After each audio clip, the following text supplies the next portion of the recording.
Hello, everyone, and welcome to the It Just Works podcast. I am your host, Ryan, and I hope you're all having a wonderful day. I'm excited to record this episode today. We are going to be talking about the Gears 5 game. I don't know why I said it like that, but we're going to be talking about Gears 5 today, and I'm basically just going to give you guys my, I don't want to call it a review. I want to call it like a recap because I'm not a journalist. I'm not writing any of this stuff down. I'm literally just going off the top of my head. I I hope you all enjoy it, really. I think it's going to be a really fun episode. I think you're going to enjoy it. I plan on doing more things like this. I want to. I really do enjoy playing games and then talking about them. And then maybe if you played it, you might agree with me, you might disagree. Or if you were interested, maybe I'll get you to play a game. Who knows? With Xbox Game Pass and, it being the holidays, games are on sale. So hopefully we can get a couple episodes out and maybe have some people try some games. I hope you all are having a wonderful week. I'm recording this on Thursday, December 17th, and tomorrow is the season finale of Mandalorian, so we will be talking about that very soon. There will be spoilers, of course, so just keep in mind, if you listen to the episode, we will be going over everything. I hope you all are just being safe out there. I just did my second COVID test, so hopefully I come back negative. I hope everyone's going to have excited for the holidays. I know it's a very weird time of the year. A whole year that we've had in general, right? So, I hope that the podcast has brought you at least a couple smiles, maybe some laughs. I've been truly blessed to be able to create a podcast and share it with the world, and people actually listen. It blows my mind away every day, but I'm extremely grateful for it, and I hope you guys enjoy the show. Once again, if you want to participate in the Instagram polls, you can follow us on Instagram at ItJustWorksPodcast. If you have any suggestions, you want to be on the show, critiques, you hate the show, feedback, anything, you can email us on our Gmail. That is itjustworkspod@gmail.com. Once again, that is itjustworkspod@gmail.com. And so let's just get into it. Let's cue that intro.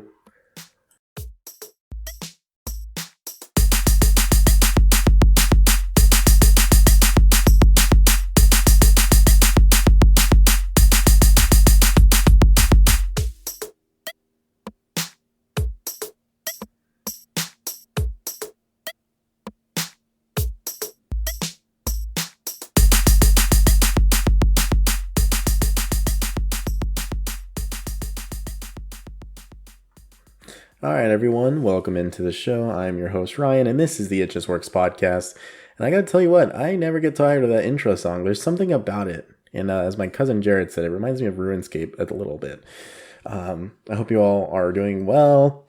I am excited to do today's episode. I'm basically going to do a review/recap. As I say in the intro, I'm not really a journalist, but I just kind of wanted to give my thoughts on Gears 5. So the reason why I'm doing this now is Gears 5, with the release of the Series X and Series S, had a next-gen update. I didn't finish the campaign when I played the game last year. And truth be told, when the game released last year, it was not a good game. It wasn't. The Horde, probably the thing that stands out the most for me as a problem was characters had classes, so like Marcus Phoenix he has the veteran skill, but all those skills in that class are tied to him and his character. So if you joined a lobby, you either couldn't play as duplicates, or when they later on released like the Carmines, you couldn't even play as Benjamin and Anthony because they weren't tied to a class. It was just all bad. I seriously, it ruined Horde, and it's one of my favorite modes because it's just fun to sit there and play with friends and just knock out waves of enemies. There is things they did do that are like quality of life improvements, as that phrase gets thrown around a lot. You can press LB and RB at the same time at the end of a wave if you're ready, to speed up the process and keep the fight going. It's really cool, so you don't have to prep if you don't want to. But they also added like D-pad perks to every character. So like you can do more assault rifle damage, you can get more health. There's a cooldown for your ultimate ability, and then some other random ability. So they added that. which is really cool. And then power taps, which give you more resources on the map. So it's more ground to cover. So there's definitely things they added that I thought were cool. But just the way the game launched, it was terrible. Like the other thing I'm forgetting too is your characters had set weapon loadouts, and that's all they could get from the fabricator. So like if I played as Emil from Halo Reach, I couldn't get a Lancer assault rifle.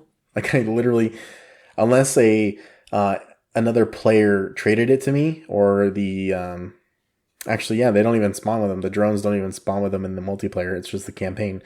So you couldn't even get a Lancer.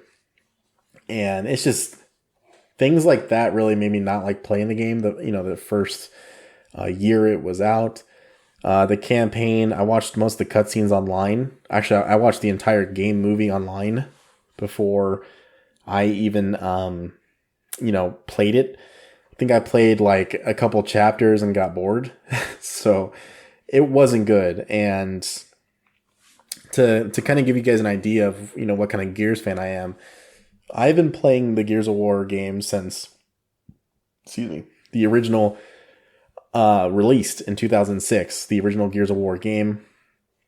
I've been a massive fan ever since that game. I still think this is the best third-person shooter ever made. It's one of the best franchises out there. But in my personal opinion, it's also a franchise that didn't need to go on. I thought once they, finished Gears of War 3, like we were good. I think honestly at this point in the franchise, they're better off doing the Phoenix Collection, which is what a lot of fans have been talking about in the community. And it's basically like the Master Chief Collection where they bring back all 3 games.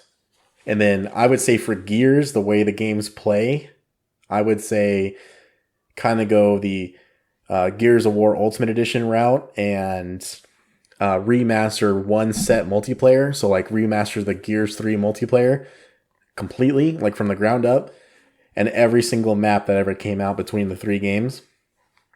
I just think that would be great. Bring all the weapons into one game, characters, skins for those characters, all the maps, DLC maps, like I said, weapons, everything. Just bring it all in one box, ship it with the 3 campaigns completely remastered, and then remaster the same thing, the Horde mode from Gears of War 3, and then add all the maps and items to that, and then the Beast mode, just completely remaster that as well. I still think till this day that's what they should have done, and I still hope they do it because the story they're really trying to tell in Gears 5 is cool, but it's not good. So I'll explain myself right now. So you mainly play as Kate. In Gears 4, you find out, and I'm going to talk about spoilers. The game's been out for a year. Just understand that, to tell my experience, I kind of have to go into spoilers a little bit. So in Gears 4, at the end, you find out that Kate, she has a necklace. She has a locust necklace on, and you basically find out that she's the granddaughter of the queen from the original trilogy, Queen Mira. No one knows that for sure, but it's pretty damn obvious. And most of us that guessed that were completely right. And so she's on a mission with Dell to basically find out what's going on because she's having these headaches where she sees the swarm. And then at one point in the game, she literally gets connected to the swarm characters when she's going to see her Uncle Oscar, and then kills him herself just inside the body of a warden. And she basically blows his brains out. It's intense. You don't see that part, but you can tell. And so she's on a secret mission. But before that happens, JD Phoenix, the son of Marcus Phoenix, apparently fired on a squad of civilians or something like that, and no one likes him. He called the Hammer of Dawns out to risk his life to save others, but doing that, Lizzie Carmine, a brand new character introduced from the Carmine family, dies in that process. So the game just, it just does so much random shit that's like, why are we doing this? Like, if you played the original trilogy, the campaigns, there was such a finesse to it. Like they really did such a good job of telling the story and progressing through it and creating likable characters and characters you can really feel for. Dom, till this day, is probably one of the best characters in video games, especially when it comes to like a co-op teammate, like a partner. That dude has gone through so much, and then when he dies in Gears of War 3, it's like the saddest shit. But I just to basically backtrack a little bit, so that's what they're doing, right? That's the beginning of the game, and then like I said, Kate kills her uncle, and then she has to go on a wild goose chase, basically in a free roam section of the game, where you are basically using a paragliding sled type deal called a skiff. And you go through some open world sections that have side missions. And I thought this part, honestly, for the most part, was actually pretty cool. I like the idea of it. It's just, the game at this point is still technically interesting in my opinion. I really enjoyed what I was doing. I had some questions, but I didn't hate it, right? So you go to New Hope, which is a facility from Gears of War 2, where you find out that a doctor was basically making human locust hybrids. And in that game, you fought the Sires, which you do a little bit in here. But the point of them going is to meet Niles, who is the doctor, and Kate is trying to basically get rid of this connection she has to the Swarm. And you kind of go through this facility, which was really cool. Definitely taking it back to Gears 2, which has an incredible campaign. One of my favorites ever made.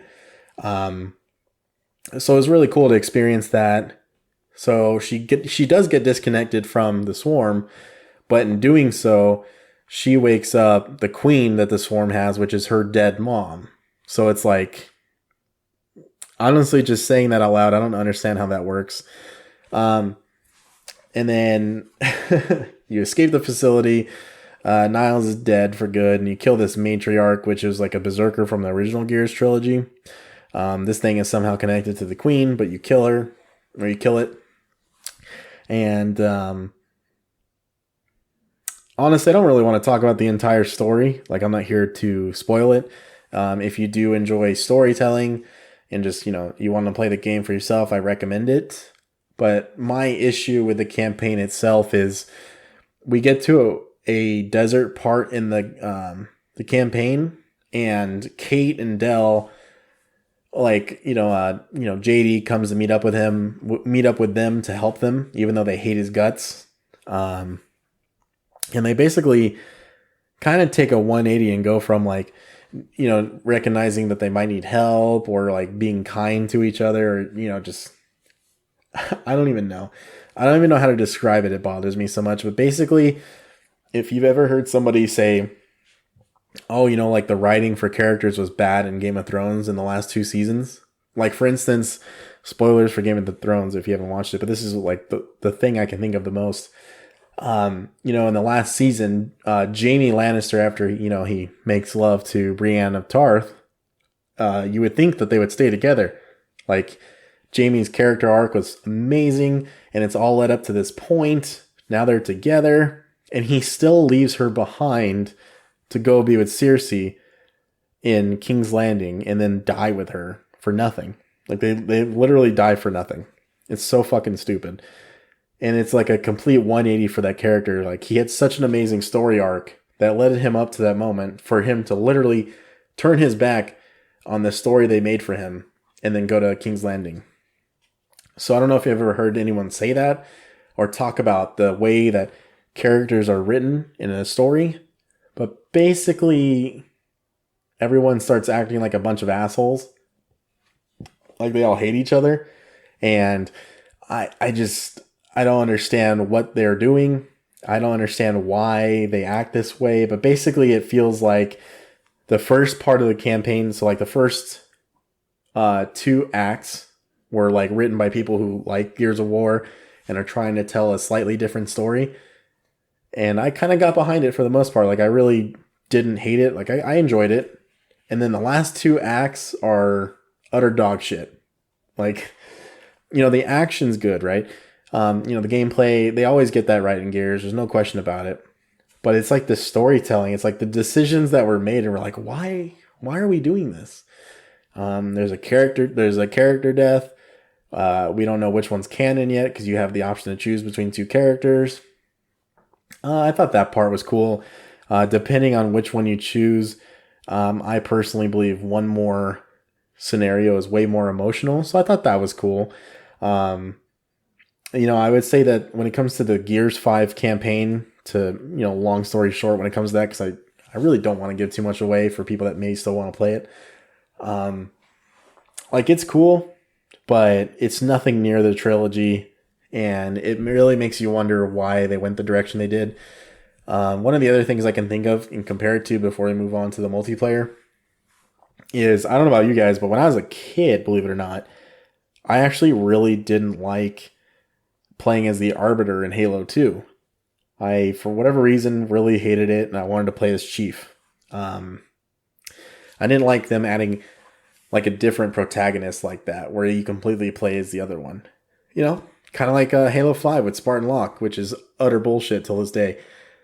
They kind of did the same thing here, though. Like, once you play as JD in the first part of the act, I believe. I don't know if it's the whole first act that you play as JD, but once you're done playing as him, you play as Kate the rest of the game, the entire way. And I just don't think it was right of them to do that. They should have wrote the game based off JD still, and building up his character. I thought they did a really good job with him. At the beginning, I was like, oh, okay, cool. I'm excited to do this. See what happens with this character. And I just felt like they really missed their mark. I don't know why they did it the way they did. So I'd say the campaign's cool, but if you're more interested in story alone and maybe not gameplay, I honestly recommend watching the cutscenes instead of experiencing the game itself, the campaign itself. That's honestly what I believe. I will say with the next gen update, the game looks absolutely flawless. Like, seriously, it looks insane. It looks so beautiful. So they did a really good job with that. So the year one multiplayer was kind of boring. The last two Gears of War games have been so focused on like esports, and like people use Lancers all the time instead of shotgunning like the good old days. And I'm not saying you can't use a Lancer at all, but like people would seriously just sit back and do nothing but Lancer each other, and it's so boring. So I would say that's really how the game felt. Oh, there's my air freshener. I would say that's how the game really felt when it came out. But with the last couple operations, which is their like season passes, where they make huge changes to the game, I would say they really have kind of buckled down really well in the multiplayer. They nerfed the Lancer so it doesn't do so much damage. There's a lot more recoil to it. So shooting it from far range, really, it's helpful, but honestly, it's not going to do a lot. And then the shotgun, I think the shotgun feels really good. If you've played a Gears of War game, and if you've experienced them updating the game, then you know that the shotgun changes either are great or they suck. So I would say this shotgun is more consistent than I think I've ever experienced. I think they've really done a good job of trying to really balance the shotgun. They also brought back 4v4 multiplayer in the ranked modes for King of the Hill and Team Deathmatch, and I absolutely love it.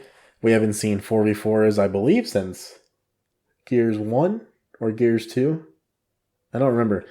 I know Gears 1 had 4v4, but I don't remember if Gears 5 added the 5v5. But it was really cool to play with smaller teams. It feels way more grounded and balanced, to be honest. Adding that fifth member really seems to break the momentum to an extent, in my opinion. And when there's only 4 people on a team, it actually does provide a lot more opportunities to take out the whole team if you are a skilled player or have explosives. So I kind of enjoy that a lot more. I would say the multiplayer at its current state is absolutely incredible and worth your time. They are always adding limited time modes. Like right now you can do 1 shot, 1 kill with the snipers. And they also have a Gears Miss mode where you shoot snowballs at a boom shots. So you could also play that. And then the Horde mode, they have a juvie jingle mode where it's like a holiday Horde mode of 20 waves of melee focused enemies and stuff. It's really cool. I recommend it. And then, as I was saying, as you heard me say, is Gearsmas. It's the Christmas event for Gears right now. They have a lot of really cool stuff you can buy in the shop, which I think are for pretty decent prices. And then if you complete all the Christmas challenges, you get a Santa, old man Santa looking Marcus Phoenix. And I gotta say, I'm pretty impressed with the legendary skin that they give you for free. Like, it looks clean, looks very clean. And speaking of the store, I'd like to stop there real quick and talk about how like money hungry it felt like the company was. It felt like they were so focused on their microtransactions when the game first came out, and for honestly like most of the first year, and it really sucked. And it was really sad to see with Operation 4, because I think we're on Operation 5. The last operation before this one, they fixed the store and the whole currency across the board in the game. So now with the gold that you earn, playing the game, completing challenges, you can buy character skins. All the unlockables you can craft with the gold. You can spend your money, or you can pay iron, which is the microtransaction currency. But they give you a lot of gold, so if you save it up, it's really not that bad. I would say you get it at a very decent rate.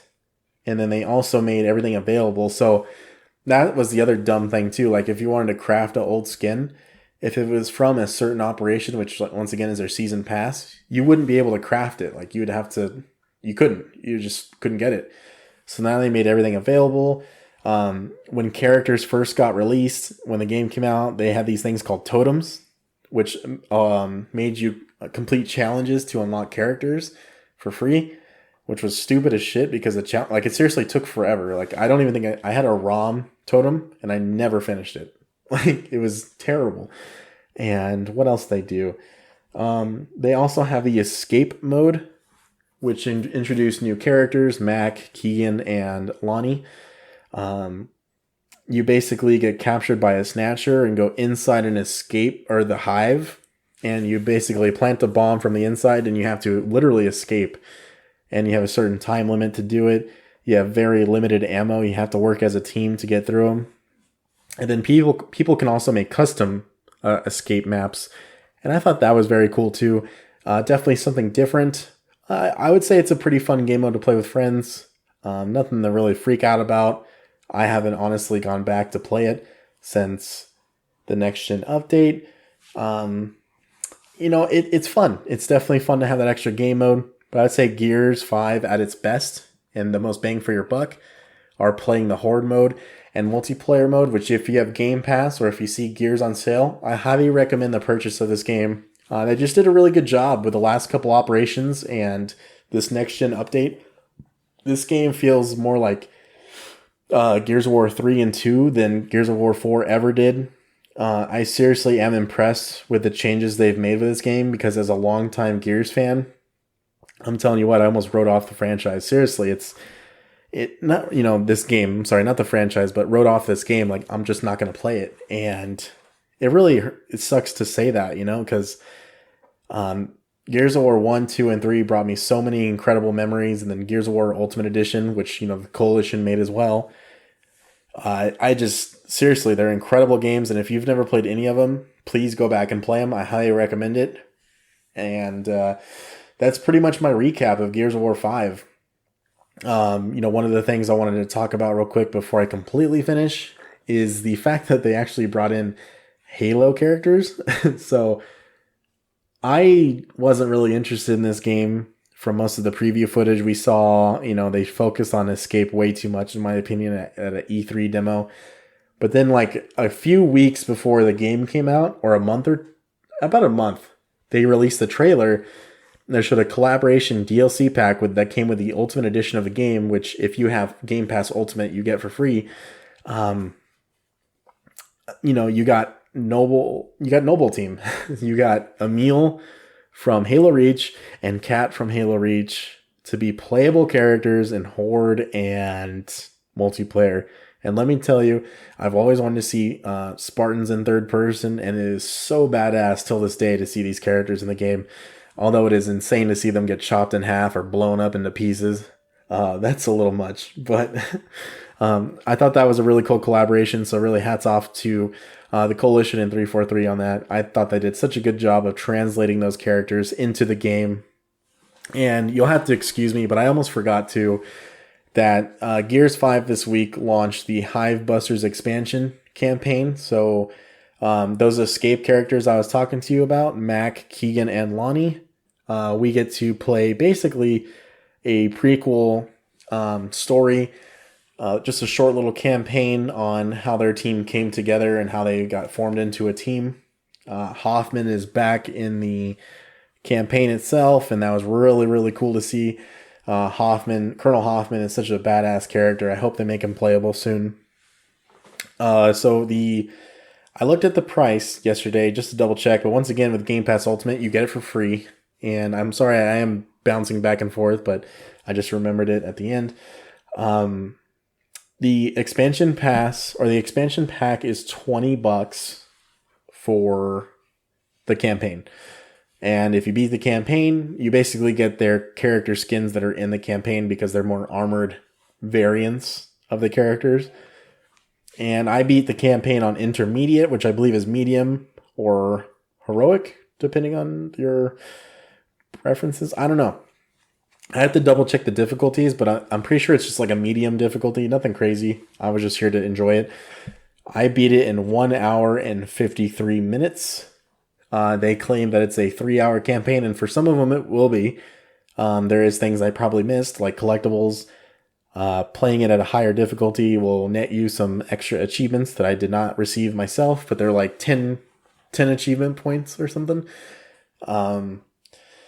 So the best way I could put it is it's not worth $20. I would say it's worth maybe $10. The fact is that I almost beat it in I beat it in less than 2 hours, and I wasn't even trying to go through it. Like, I was just playing it in one session, and I just kept playing it and kept going, right? I would say that the environment and the character building they did and the story they created was extremely well done. It was very, very fun to play it. I had a good time. And once again, the environment, you were on an island and it's all tropical, but it's also a volcanic island. So you got to see lava. And I am a huge sucker for having those different type of locales in video games.